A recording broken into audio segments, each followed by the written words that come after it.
You know, हर कोई आगे बढ़ जाता है अपनी लाइफ के अंदर, हर कोई सक्सेसफुल हो जाता है, हर किसी को हर चीज मिल जाती है, सिवाय उनके जो कि किसी न किसी चीज को पकड़ के बैठे रहते हैं, या जो अपने पास में स्टक रहते हैं, या जो अपने फ्यूचर को पकड़ के बैठे रहते हैं। ऐसे लोग कभी आगे नहीं बढ़ पाते। ऐसी बात नहीं है कि लाइफ इनके साथ बहुत अनफेयर होती है या इनके साथ कोई पर्सनल दुश्मनी होती है लाइफ की, लेकिन एक्चुअली में ये अपने आप को इमोशनली उस चीज के साथ इतना अटैच कर लेते हैं कि इनको उस चीज के आगे कुछ दिखता ही नहीं है। And I have been that person too. I struggle with this thing a lot. मुझे नहीं समझ आती थी कि आप किस तरह किसी चीज को लेट गो कर दोगे।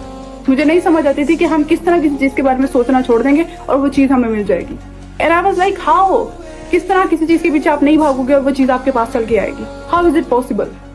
So in this video, I'm going to talk about that what is letting go and how we can actually do this.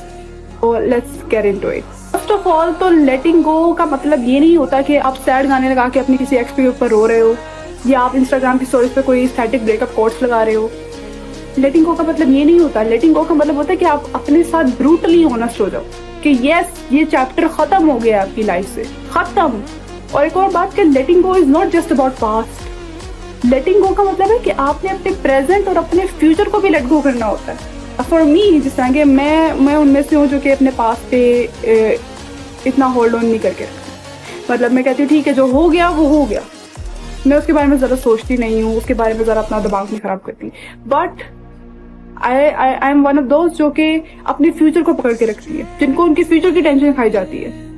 So then I realise कि लेट गो आपने सिर्फ और सिर्फ पास्ट को नहीं करना, आपने अपने फ्यूचर को भी let go. Anxiety, over thinking आपको खाई जाती है। आप इस सोच में दौड़ रहे होते हो पूरा टाइम, लेकिन हकीकत ये है कि इस तरह दौड़ने से, इस तरह टेंशन लेने से, इस तरह की ओवर थिंकिंग से किसी को आज तक कुछ भी नहीं मिला सिवाय शुगर, ब्लड प्रेशर, इस तरह की बीमारियों के। क्योंकि स्ट्रेस के साथ इसी किस्म की बीमारियां आपको लगती हैं। You need to realise this thing के देयर इज अ फियर। हमारे अंदर ना कोई खौफ होता है, हम चीजों को होल्ड ऑन करके रखना चाहते हैं उस खौफ की वजह से। हमें लगता है कि अगर वो इंसान हमें छोड़ जाएगा तो हमें दोबारा कभी मोहब्बत नहीं मिलेगी। हमें लगता है कि अगर हम आज स्ट्रगल करना छोड़ देंगे तो हमें कल वो चीज नहीं मिलेगी।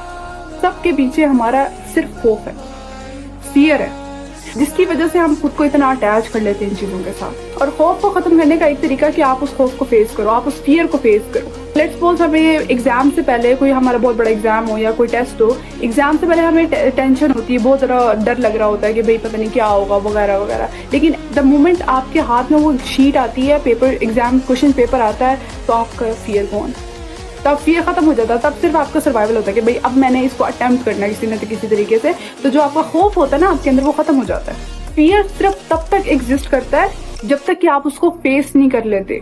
लाइक फियर ऑफ फेलियर तब तक एग्जिस्ट करता है जब तक कि आप फेल नहीं हो जाते। किसी के छोड़ जाने का आपको तब तक खौफ होता है जब तक कि वो आपको छोड़ नहीं जाते।